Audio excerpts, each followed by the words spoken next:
Olá, eu sou Viviane Reis e esse é o canal Quero Respostas.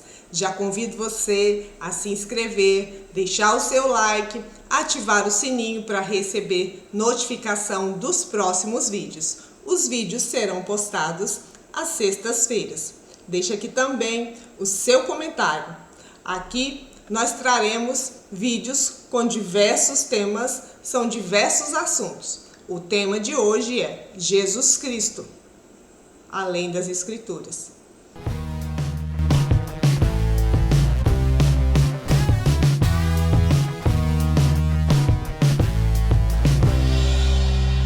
Quem é Jesus Cristo? Seu nome em aramaico é Yeshua, em árabe e indiano é Issa.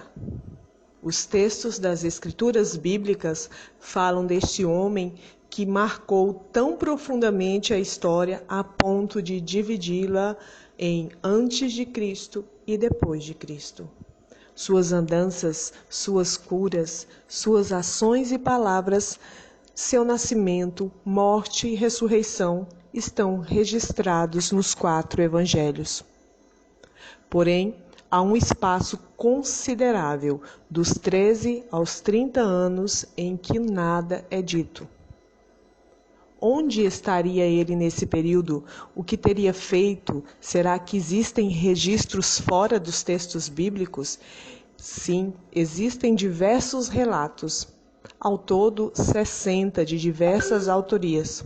Muitos livros foram desconsiderados pelos líderes religiosos que decidiram o cânon bíblico. Segundo a narrativa de Tomé, Jesus teria feito um milagre aos 7 anos, quando o menino caiu do telhado e morreu. Acusaram Jesus de ter matado o menino, ao que Jesus prontamente o chamou de volta à vida para que contasse a verdade. Há também histórias que dizem que Jesus teria ido para a Índia por volta dos 15 anos e teria estudado com espiritualistas e causado um burburinho entre os religiosos de lá também, por não respeitar o sistema de castas. Será que Jesus desde pequeno tinha consciência de quem ele seria? Ou será que o seu propósito foi despertando ao longo do tempo? Alguns dos livros apócrifos já citam que ele era uma criança que era bem diferente das outras. No Evangelho de Filipe, que teria sido escrito por um dos discípulos de Jesus, cita-se que Maria Madalena também era discípula de Jesus e, além de tudo, está adicionado que ela era sua companheira. Abre aspas. E havia 3 que andavam com o Senhor, Maria, sua mãe, e sua irmã, e Maria Madalena, aquela que era chamada sua companheira. Sua irmã, sua mãe e sua companheira eram cada uma Maria, fecha aspas. Outro trecho do livro também é atribuído a Filipe, abre aspas. E a companheira do Salvador era Madalena. Cristo amou Maria Madalena mais do que todos os discípulos e costumava beijá-la frequentemente na boca. Os demais discípulos se ofendiam com isso e expressaram seu descontentamento. Eles disseram: "Por que você ama mais do que a nós?" Fecha aspas. Para você que tem Jesus como centro da sua vida ou como uma referência de fé, a possibilidade de Jesus realmente ter tido um relacionamento com Maria Madalena afeta quem ele é para você? Segundo as Escrituras, Jesus era homem sujeito às mesmas coisas que nós estamos sujeitos na terra. Seria nada mais do que justo que ele, como Filho de Deus, vivendo uma experiência aqui na terra, tivesse todas as experiências pelas quais os seres humanos passam, inclusive um relacionamento afetivo. Em que isso diminuiria a sua sacralidade? Quando Jesus Cristo disse, "Vós sois deuses", o que ele queria dizer com isso? Pense comigo. Ele disse que nós somos deuses o que não é muito citado no meio cristão, porque levanta muitas questões polêmicas. E nas Escrituras também diz que ele é o primogênito de muitos irmãos. Jesus também disse que faríamos coisas maiores do que ele fez. Será que estamos deixando passar alguma coisa despercebida? Será que Jesus queria nos sinalizar algo?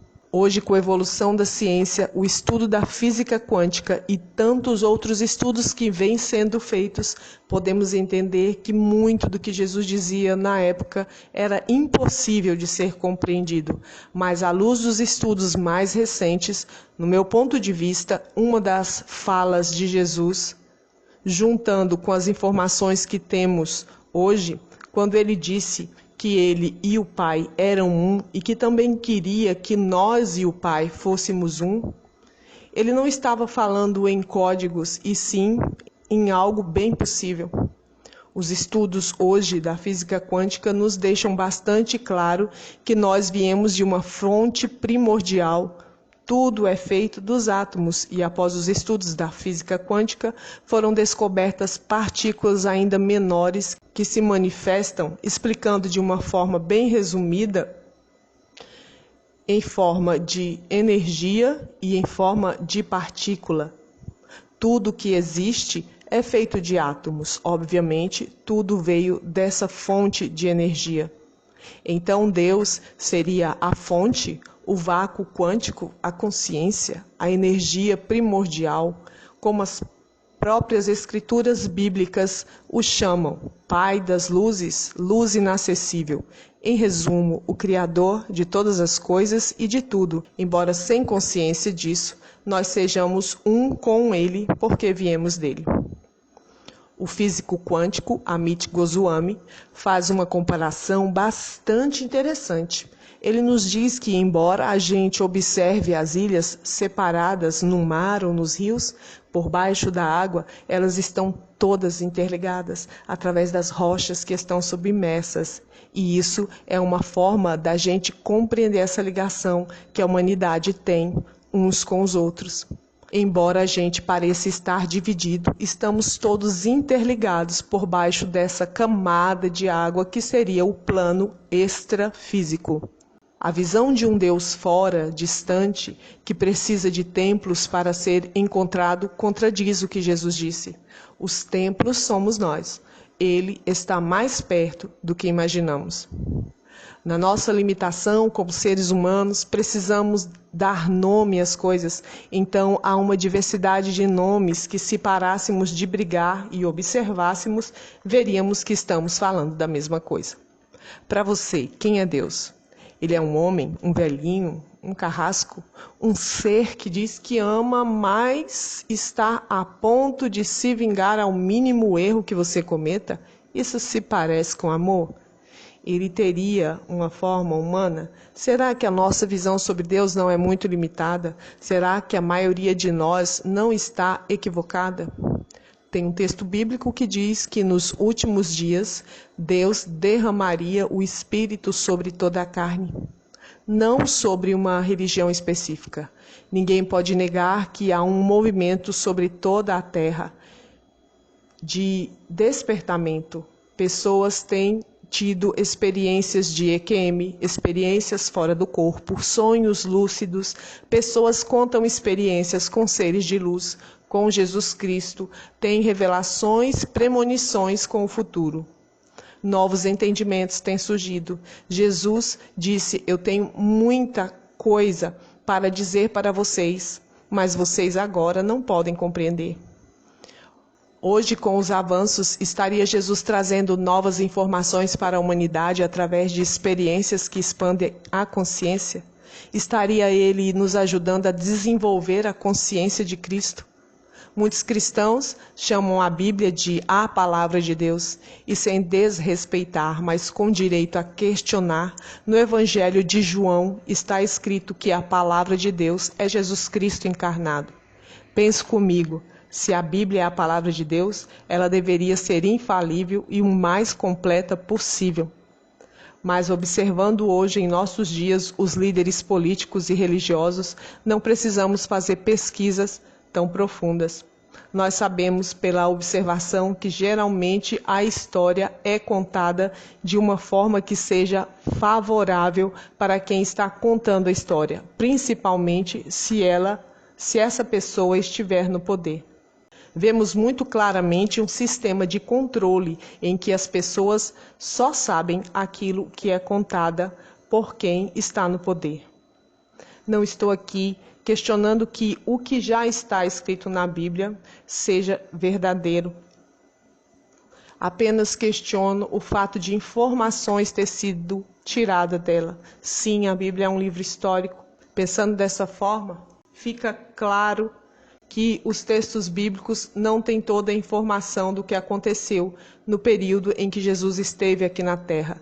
E, obviamente, muita coisa foi tirada e alterada para que fosse levantada a menor quantidade de questionamento possível. Cito um exemplo.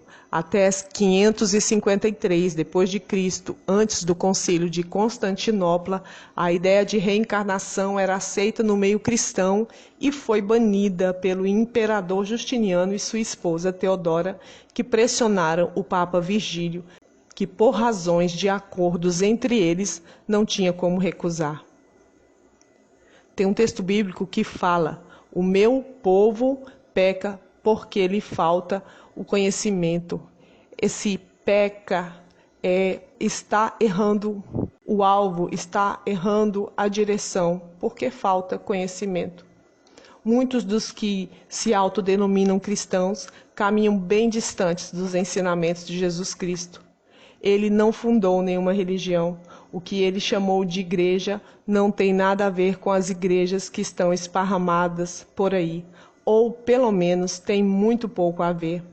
A religião cristã passa a impressão de ser dona de Jesus Cristo.